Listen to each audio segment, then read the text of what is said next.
Hello दोस्तों, कैसे हैं आप। एक बार फिर से हम आपका स्वागत करते हैं आपके अपने YouTube चैनल GK.360 में। और आज हम लाए टॉपिक ज्योग्राफी की और टॉपिक का नाम है सिंधु नदी अपवाह तंत्र। मेरे भाई, मैंने आपको पिछला वीडियो में बताया था गंगा नदी अपवाह तंत्र। हम 3 अपवाह तंत्र सबसे पहले डिस्कशन करेंगे। पहला गंगा नदी जो मैंने कल के वीडियो में बनाया, आज मैं बना रहा हूँ सिंधु नदी अपवाह तंत्र। और मेरे भाई, सबसे पहले आप कल वाला वीडियो देखें, उस वीडियो को देखने के बाद इस वीडियो को आप देखें। और एक चीज और, अगर आपको लगेगा अंत में कि मैंने बहुत दमदार बताया, शानदार बताया, आप कुछ सीखे, तो प्लीज मेरे सपोर्ट के लिए जितना अधिक से अधिक हो लाइक कीजिएगा, सब्सक्राइब कीजिएगा और हाँ, बेल आइकन को दबाकर नोटिफिकेशन ऑल क्लिक कर लीजिएगा और अपने ग्रुप में भी भेजिए सबको सब्सक्राइब करवाने के लिए। तो आइए स्टार्ट करते हैं टॉपिक का नाम है सिंधु नदी अपवाह तंत्र। शानदार क्लास होने वाला है, एक बार पढ़ाएंगे और पूरी जिंदगी याद रहेगा। चलिए, सिंधु नदी अपवाह तंत्र में जो मेन नदी है यह सिंधु नदी है। कौन नदी है? सिंधु नदी। इसीलिए से क्या कहते हैं सिंधु नदी अपवाह तंत्र। हम आपको मैप के माध्यम से पढ़ाएंगे। यह जो मैंने खींचा, यह क्या है? यह सिंधु नदी है। अब हम बात कर लेते हैं कि चलिए ये कौन नदी है? ये इस नदी का नाम है सिंधु। अब हम बात कर लेते हैं कि सिंधु कहां से निकलती है। तो सिंधु मानसरोवर से, इसका उद्गम तिब्बत के मानसरोवर के कैलाश श्रेणी, और कैलाश श्रेणी के पास एक हिमनद है जिसे हम सनोख्याबाब हिमनद या सिंगी खबान हिमनद या शेर हिमनद के नाम से भी जानते हैं, शेर हिमनद। तो हम बात कर लेते हैं कि जहां पे उद्गम होता है उसका नाम क्या है।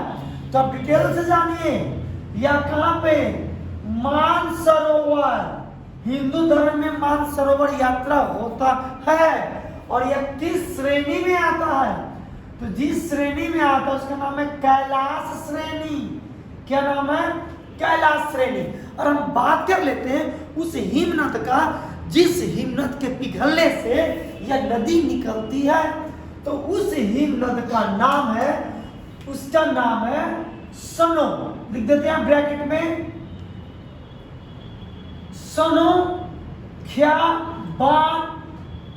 हिमनद। इसी हिमनद से क्या निकलती है? तो सिंधु नदी निकलती है। इसे तिब्बत में सिंगी खबान या फिर शेर हिमनद के नाम से भी जानते हैं। इसकी जो कुल लंबाई है यह 2880 किलोमीटर है। कितना? 2880 किलोमीटर।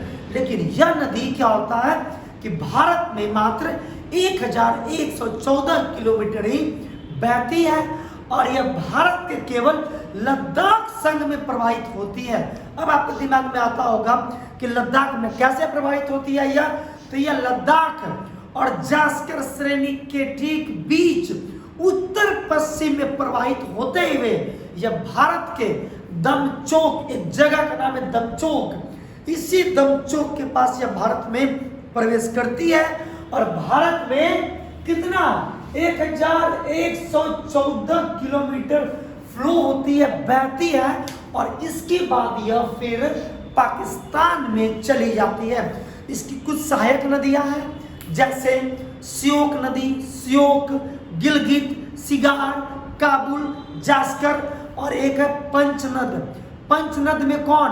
झेलम, चिनाब, रावी, ब्यास, सतलज।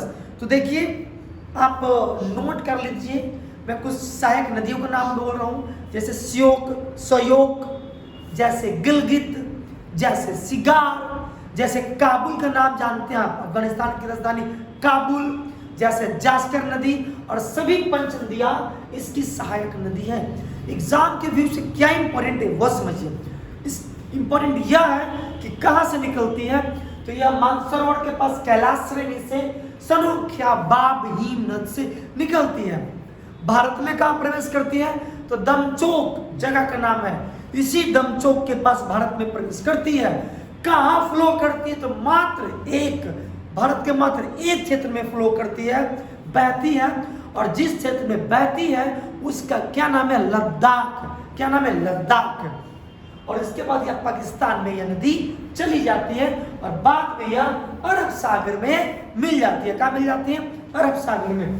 तो उम्मीद रखते हैं कि भारत के रिगार्डिंग आपको हर बातें समझ में आ चुकी होगी कि कहां से निकला, भारत में दमचोक के पास प्रवेश किया, केवल लद्दाख में भारत में बहती है, भारत में 1114 किलोमीटर बहती है। लेकिन इसकी कुल लंबाई की बात करें तो कितना है कुल लंबाई, 2880 किलोमीटर यह कुल लंबाई इसकी है। चलिए अब हम बात करते हैं अगली नदी, और अगली नदी का नाम क्या है, झेलम नदी। क्या नाम है, झेलम। बहुत ही इंपॉर्टेंट है, याद रखेंगे, अक्सर एग्जाम में पूछ लिया जाता है झेलम नदी। और झेलम क्या होती है कि फिर यह बाद में, मैंने ऐसे इमेज बनाया, समझिएगा ध्यान से। झेलम नदी बाद में क्या होगी, चिनाब नदी में मिल जाएगी। किसमें मिल जाएगी, चिनाब में मिल जाएगी। अब हम इस नदी का मैंने नाम क्या दिया है, झेलम। क्या नाम दिया है मैंने, झेलम नदी। और अब कहेंगे, देखिए तुम याद कीजिए, पहले सिंधु नदी है और सिंधु के नीचे नदी कौन है, झेलम। अब वही बात कि झेलम नदी कहां से निकलती है, तो झेलम नदी बेरीनाग के निकट शेषनाग झील से। अगर एग्जाम में पूछे कहां से निकलती है तो कहिएगा शेषनाग झील। इस जगह का मैं नाम ग्रीन से लिख देता हूं ताकि समझ में आपको आए। क्या नाम है, शेषनाग झील। इसी शेषनाग झील से झेलम नदी निकलती है और यह पाकिस्तान में, फिर क्या होगा, पाकिस्तान में चिनाब नदी में जाकर यह क्या होगा, यह मिल जाएगा चिनाब में, पाकिस्तान में। ठीक है। अब बहुत इंपॉर्टेंट है कि जब यह पाकिस्तान में मिलती है, चिनाब में मिलेगी, जहां मिलेगी वह क्षेत्र पाकिस्तान होगा। लेकिन मिलने से पहले भारत में इसके ऊपर एक डैम बना दिया गया है और इस डैम का नाम क्या है, मंगला डैम। क्या नाम है इसका, एक डैम बनाया गया है पाकिस्तान में मिलने से पहले और इस डैम का नाम है मंगला डैम। तो समझ में आ चुका होगा झेलम। झेलम कहां से निकलती है, तो बेरीनाग के निकट शेषनाग झील से। बाद में यह चिनाब में मिल जाएगी, लेकिन चिनाब नदी में मिलने से पहले इसके ऊपर एक डैम बनाया गया है और उस डैम का नाम है मंगला डैम। याद रहेगा।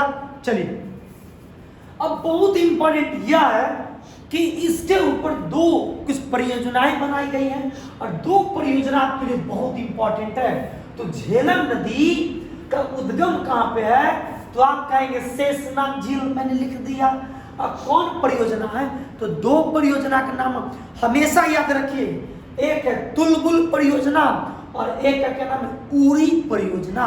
तो एग्जाम में आता है कि बताइए उरी परियोजना किस नदी पर है, तो उरी परियोजना झेलम नदी पर है। तुलबुल किस पर है, तो तुलबुल भी किस पर है, झेलम पे। समझ में आ चुका होगा। अगली हम बात कर लेते हैं चिनाब नदी की।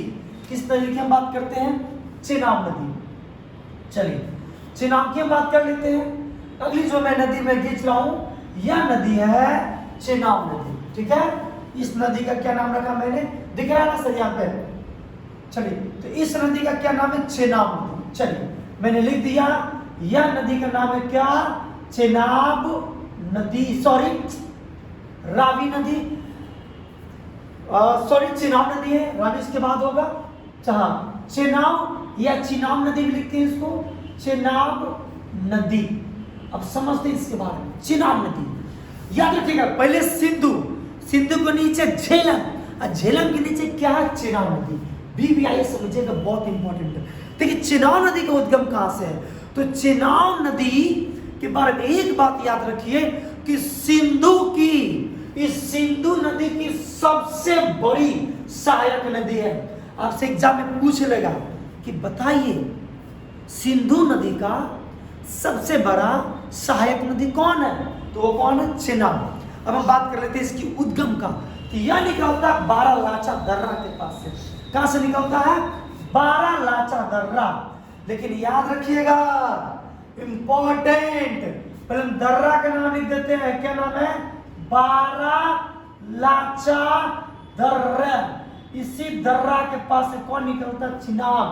लेकिन चिनाब नदी एक खास बात है कि यह पहले दो नदियां होती हैं बारालाचा। एक नदी कहलाती है चंद्र और एक नदी कहलाती है भागा। एक का नाम है चंद्र और एक नदी का क्या नाम है? भागा।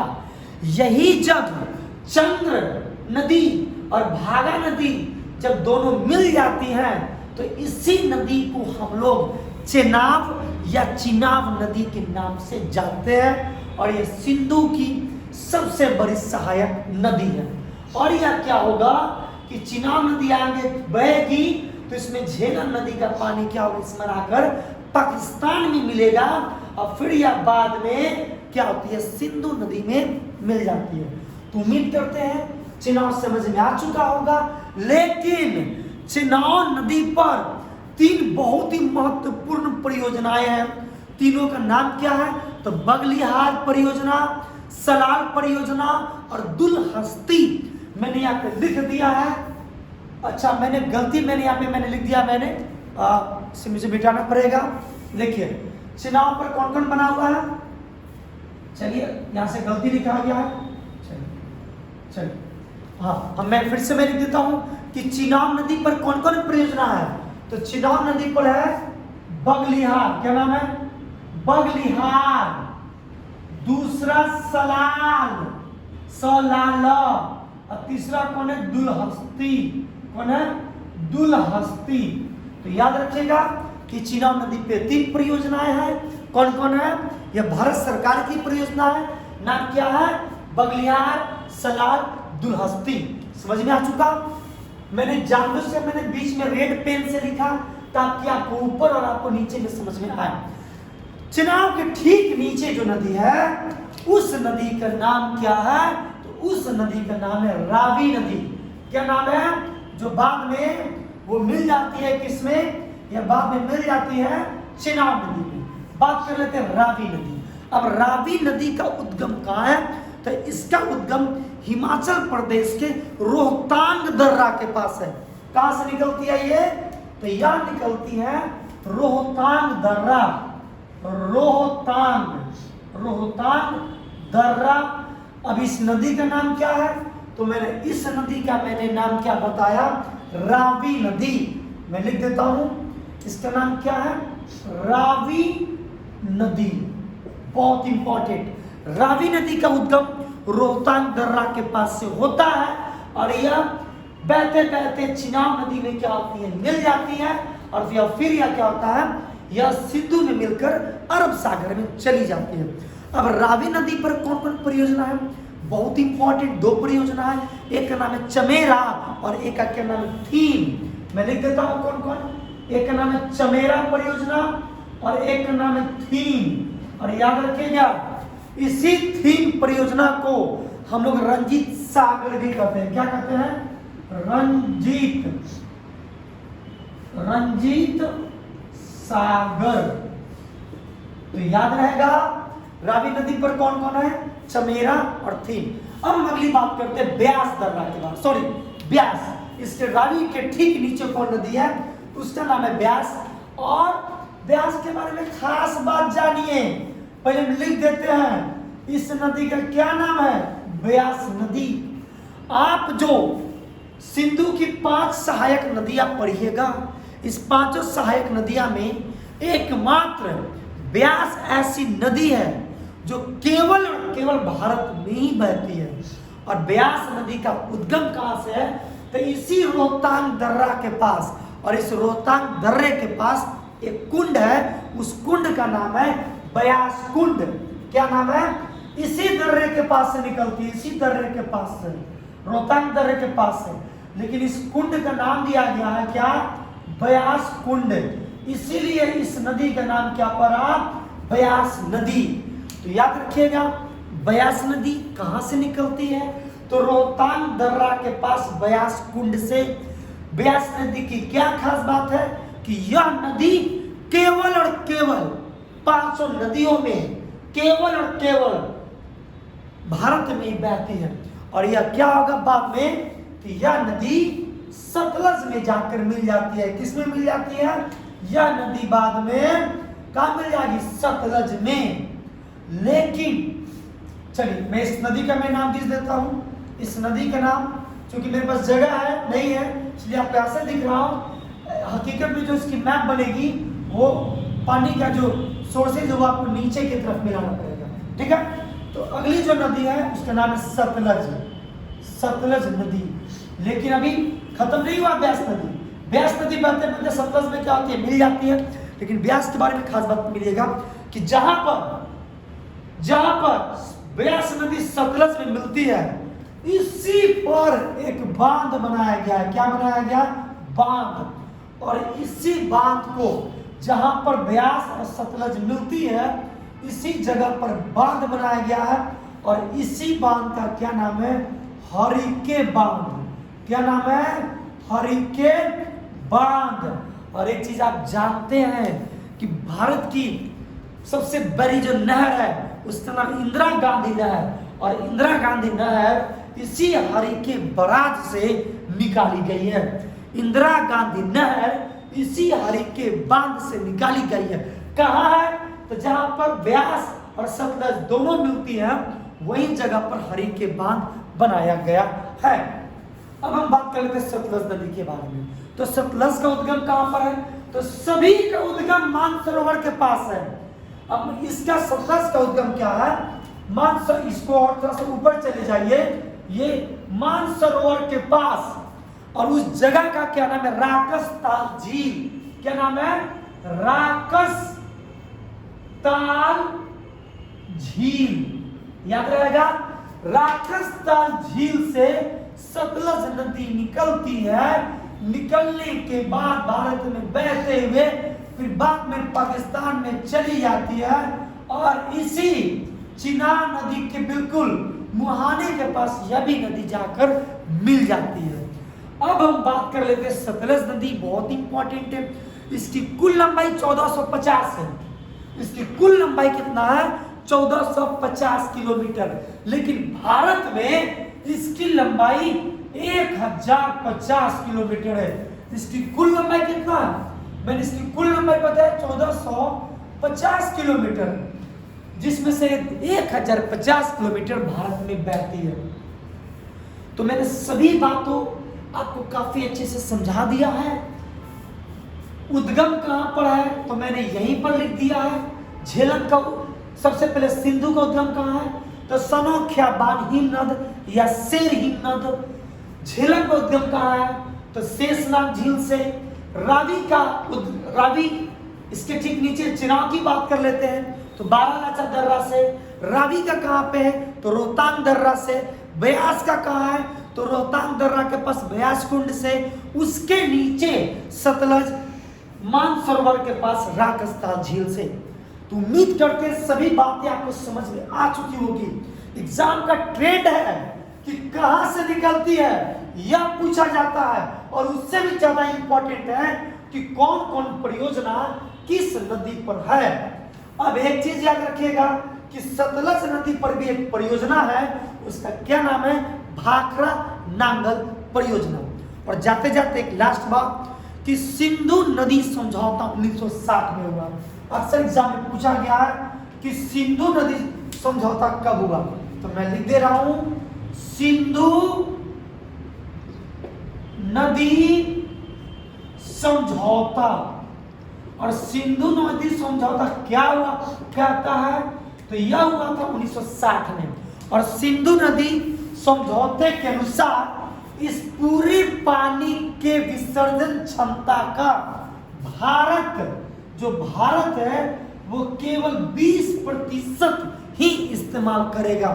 सिंधु नदी समझौता के अनुसार इस जो नदियां जो है इस पंचनद में इस सभी नदियों में से सिंधु सहित केवल 20% भारत इस विसर्जन क्षमता जल का इस्तेमाल करेगा और शेष पाकिस्तान करेगा।